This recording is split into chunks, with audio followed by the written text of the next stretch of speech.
আজকে ড্রাগন গাছে একটু খাদ্য দিয়েছি। এখন যেহেতু ফুল ফল আসার টাইম হয়েছে, তাই এখন একটু খাদ্য দেওয়াটা জরুরি।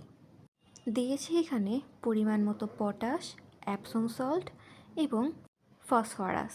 এই তিনটা খাবারের মূল কাজ হচ্ছে গাছকে শক্তিশালী করা, ভালো ফলন দেওয়া আর রোগ প্রতিরোধ ক্ষমতা বৃদ্ধি করা।